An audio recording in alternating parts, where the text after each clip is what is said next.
如何处理好创新和规范的关系，权衡金融创新和风险控制，是监管者面临的永恒的命题，必须妥善解决。各国的实践证明，没有一种堪称完美的监管制度或安排。各国应遵循公认的监管原则，并积极探索适合本国国情的监管体制，同时加强国际监管合作。中国改革开放30年的历史和资本市场运行20年的实践，已经很好地证明，改革创新是市场发展的动力和源泉。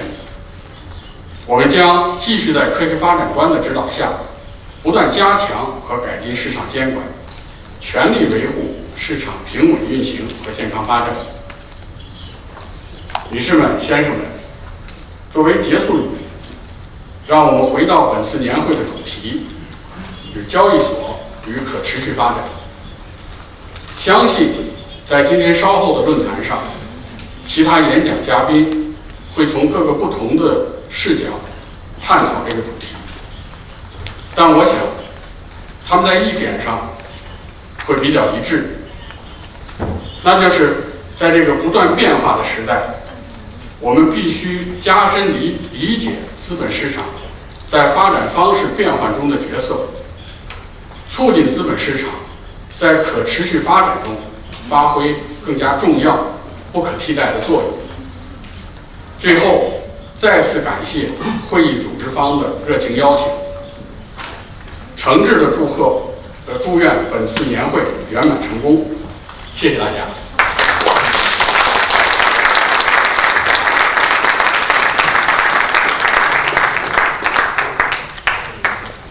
Thank you very much, Your Excellency, Chairman Shang, for the excellent keynote.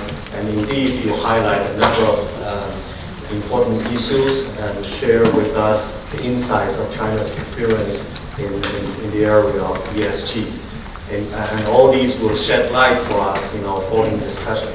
We know that both of you are very busy and you have other functions to perform, so we'll continue our meeting and carrying your ideas forward in the following discussion. Thank you very much.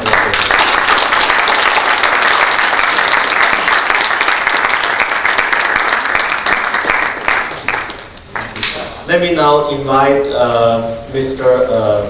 George Tell, Executive Director of Global Compact, as one of our co-sponsors of this conference.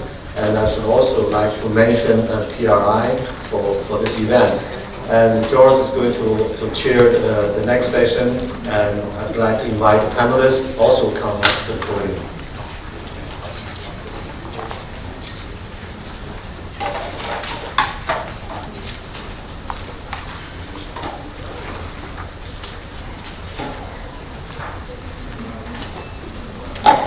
A bit behind schedule.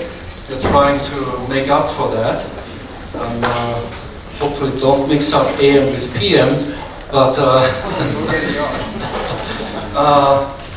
the purpose of the session here now is to take stock of the big trends, to warm us all up on some specific developments, and in particular, I think we want to explore 3 questions in great detail.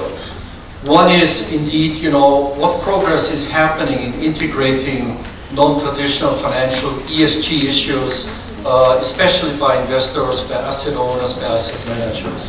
Where do we stand? Where's the progress? Secondly, obviously, the major theme of today's meeting, stock exchanges.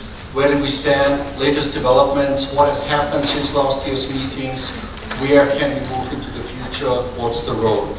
And the third big issue, which has been mentioned in the introductory remarks already, and I think we should probe it a bit deeper, is this big issue of short-term versus long-term. There seems to be consensus on that indeed, if we were to manage to shift more towards long-term assessments, evaluations, many of the issues would be solved.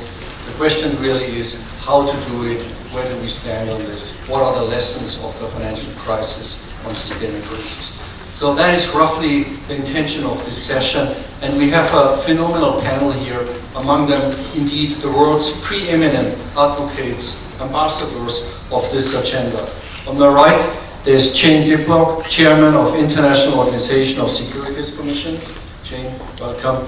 Paul Everly is here on my left. I do it in this order as the CEO of Aviva, a true champion, and you have heard him yesterday. He has made some very important points already.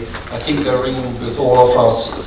On my immediate left, Mervyn King, the chairman of the Global Reporting Initiative, one of the founders of the movement.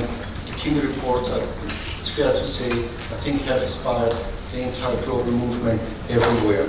And on my very left, Caroline Irwin, the director of the Directorate for Financial and Enterprise Affairs of the OECD.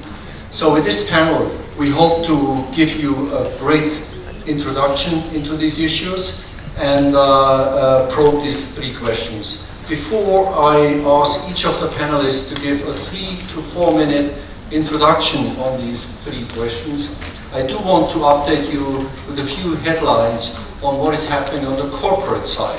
I trust you all agree that what's going on in the business world is fundamentally important for this agenda as well. And we just had a very large meeting in New York with over 1,000 CEOs marking our own 10th anniversary, and I do want to flag a few highlights that are relevant for this debate. First, the good news. The great majority of the world's leading CEOs is indeed convinced that sustainability issues are increasingly material to financial performance. The bottom line is really global interdependence puts a premium on the ability to proactively manage non-financial issues.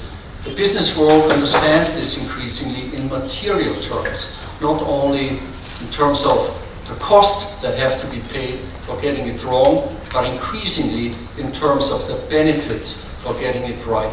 And that's really good news, because that's the famous business case of the agenda, and the big trend of the past decade has been from morality to materiality.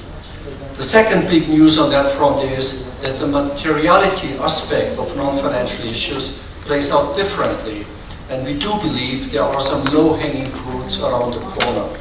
Climate, environmental performance, but also in areas such as anti-corruption, where cutting-edge frameworks now are increasingly available, and where the uptake on the business side is accelerating at a pace we couldn't dream of just recently.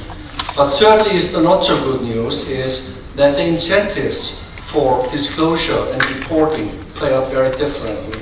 And GRI, the world's preeminent reporting framework, has made great strides, but there are many open questions I hope that we will address in this panel as well. It's fundamentally important to all of us to meet the expectations of this important meeting. The final point I want to make as opening remarks is that the business uptake continues to grow rapidly. We have more than 100 new companies joining every month, but we're also delisting up to 50 companies per month for failure to disclose on an annual basis. So that's the not so good news. And with these brief introductory remarks on the corporate side, I now want to hand over to the panel to give a quick overview on the 3 questions before us. And I want to start with Jane. Please give your perspective. Thank you very much, George. Firstly, I'd just like, in my 4 minutes, to thank UNCTAD and the Global Compact and PRI and the World Federation of Exchanges for organising this conference. It's less than a year since I had the honour to appear at the conference in New York, and George raises a very important question, that is, what's happened since then and have things changed? Well, I think the question of sustainability has, if anything, gathered momentum, gathered importance in the minds of both the business community, the exchange community, and the investing community. That's the good news, as George would say. I think the bad news, if there is one, is that we are not yet, I think, seeing enough of the investing community absolutely demanding this information. And certainly the PRI initiative is a very, very good one, but has it gone far enough, and have we actually got the mainstream investing community engaged sufficiently? And I know I have some anecdotal evidence myself of raising this with significant pension funds in the UK, for example, and not necessarily being wildly impressed with their response. They were not actually seeing this as their highest priority for their own investor returns, and they didn't see that this was as high a priority as perhaps some of us in this room might put it. But nevertheless, I think there's no doubt that smart companies are seeing that this ESG reporting is a good business, and certainly a recent survey found that more than 84% of 200 global institutional investors were willing to pay a premium for shares in well-governed companies. I think this is a very positive thing. The second thing I'd like to point out is that the momentum from the exchange community is absolutely increasing, and I'm sure there are other people on this panel who can actually give flavour to this as well. But if, just building on the Secretary General's examples, if we look around the world in both developed and emerging markets, we are seeing increasing engagement from stock exchanges responding to the ESG initiative and challenge.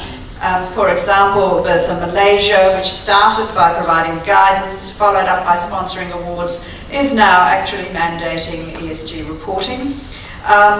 If you look at the Australian Stock Exchange, it's been looking at its revised corporate governance principles and recommendations, also look at ESG reporting. NYSE Euronext has a 60% stake in Paris-based Bluenext, which is the largest exchange for carbon, or aims to be the largest exchange for carbon and environmental related products. Breaking news is that just over a week ago, the Singapore Stock Exchange issued guidance for its issuers and heralded that if necessary, it would look at rules in this space. All of these, I think, as a growing wave of momentum within the stock exchange community, both recognising the need and responding to investor appetite for this. In other areas, the International Accounting Standards Board has announced it's developing new standards for accounting and disclosure of carbon-related issues, and the International Auditing and Assurance Standards Board has issued a consultation paper on reporting on greenhouse gases. So all of these, I believe, are positive developments. What is IOSCO doing? Well, I think to echo some statements that Chairman Shang made, IOSCO has just issued 2 new principles on systemic risk in markets. This is a critical, I think, a turning point, really, in our understanding of systemic risk. I've been arguing for some time that there are virtuous twins of financial stability. They are prudential regulation and market regulation, and you need both of them, and we actually need to look at the network of risk transfer.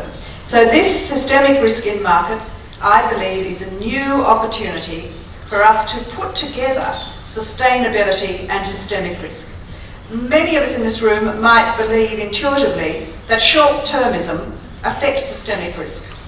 Now, that intuitive understanding, I believe, needs to be based on data. We need evidence, and I think the Chairman, Shang, referred to research. My challenge to this group is deliver the research. Let us see and understand on a data-based analysis what the risk of short-termism really is in markets, and is it linked to systemic risk?